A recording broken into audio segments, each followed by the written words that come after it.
Hello guys, FurballTheHammy, your friendly neighborhood hamster, is back again for another Hypixel Skyblock video. And in today's video, we are going to be discussing about the best healer and tank builds for all CATACOMB levels.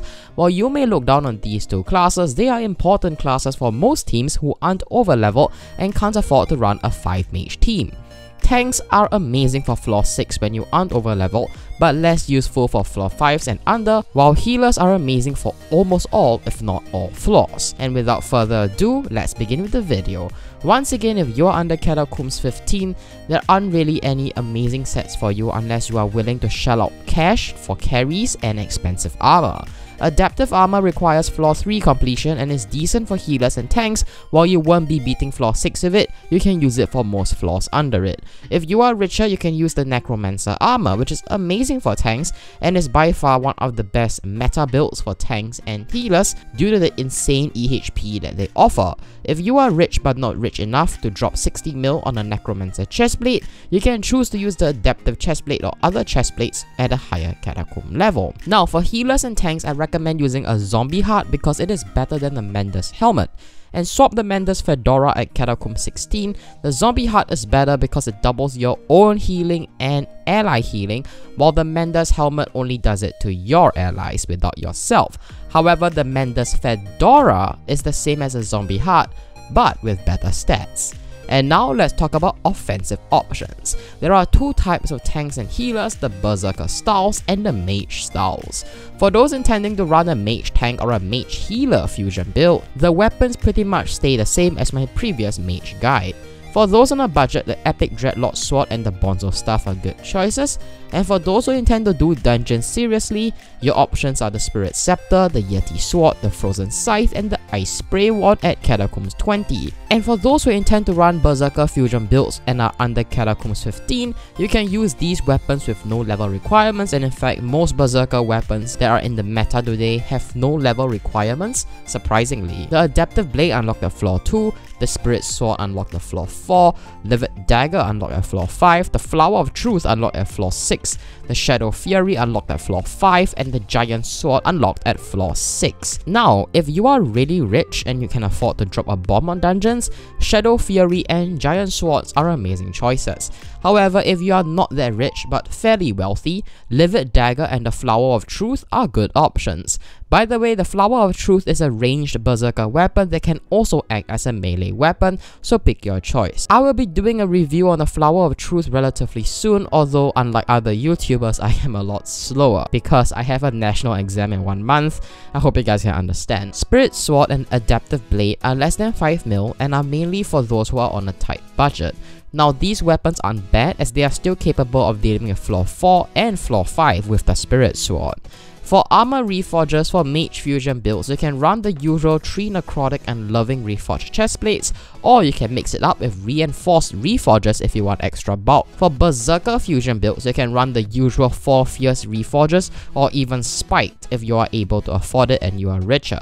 Or you can also choose to run a mix of reinforced reforgers along with fierce and spiked. However, before we move on, be sure to smash the subscribe button down below because at 25,000 subscribers, I will be doing 1,500 revenants because my viewers want to see me go into poverty. At 27.5 thousand subscribers, I will be doing 200 floor 4s or floor 6s dependent on how good I am. And at 30,000 subscribers, I will be grinding Slayers until I get every single RNGesus drop in celebration of YouTube rank. So feel free to subscribe to make a hamster cry, and with that, let's move on. Now, if you are wondering whether I would recommend Zombie Soldier, that's mainly used for pure mage builds and not for tanks or healers. So why CATACOMBs 14? Because at CATACOMBs 14, you gain access to the Zombie Knight armor set.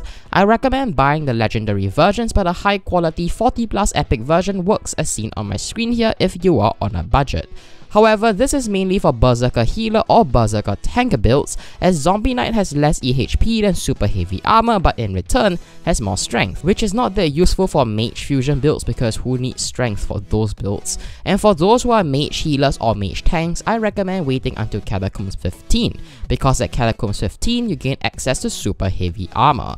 I also recommend buying the legendary versions, but a high quality 40+ epic works as well on a tight budget. This is mainly for those who are tanks who want more EHP, or mage tanks and healers, as super heavy doesn't give strength but instead gives more defense, which is more useful when your main attacks are intelligence based. Once again, zombie knight and super heavy armor aren't necessarily hugely better than adaptive armor. They are better but not game changing better. I also recommend swapping the zombie knight or super heavy chestplate with the adaptive chestplate as a better replacement for the necromancer chestplate.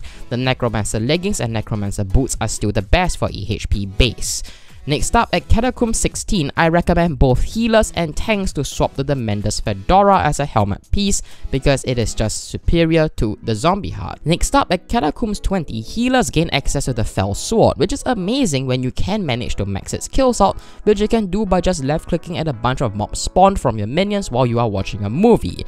It is also amazing because it increases the healing from the healing circle ability by 10% and reduces the cooldown of wish by 10 seconds. Next up, at CATACOMB 20 also, mage tank builds can afford to opt for an ice spray wand, although not necessary. It is just a nice tool to have. At CATACOMB 21, this is where I move on to the next category of players. You can now opt to use perfect armor, specifically tier 9 perfect armor.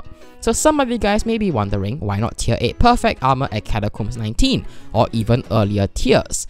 It's mainly because tier 9 gives it the legendary rarity, giving it better reforgers. However, tier 9 5-star perfect armor is by no means very cheap. It costs around 20 to 25 mil for the 5-star version of the chestplate. You can still continue sticking to the earlier builds, but a tier 9 5-star chestplate is a decent choice, since it's 3 times cheaper than the necromancer chestplate and has the second best EHP for healers and tanks. At CATACOMB 28, mage fusion builds can swap the chestplate for a 5-star wise dragon chestplate or leggings at their own discretion if they prefer more damage and intelligence.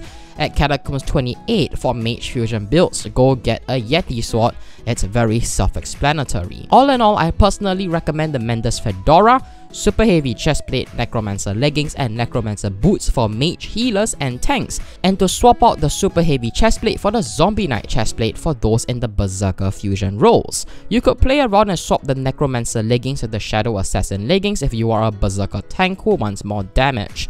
Ultimately, most builds around the meta for tanks and healers revolve around super heavy, zombie knight, necromancer armor, with a few playing around with shadow assassin and wise dragon pieces for melee and mage fusion builds respectively. Do feel free to experiment because each build has its pros and cons and it is not objectively the best. There is really no objective best builds because the way people play healers and tanks can vary from one person to another, so it really depends on your own personal opinion, and you can swap your armor pieces around depending on defensive and offensive options that you may prefer. And with that, a dungeon a day keeps the stash GK command away, so be sure to do your daily dungeon runs. And with that, this is FurballTheHammy, your Dungeons and Slayer maniac, signing out.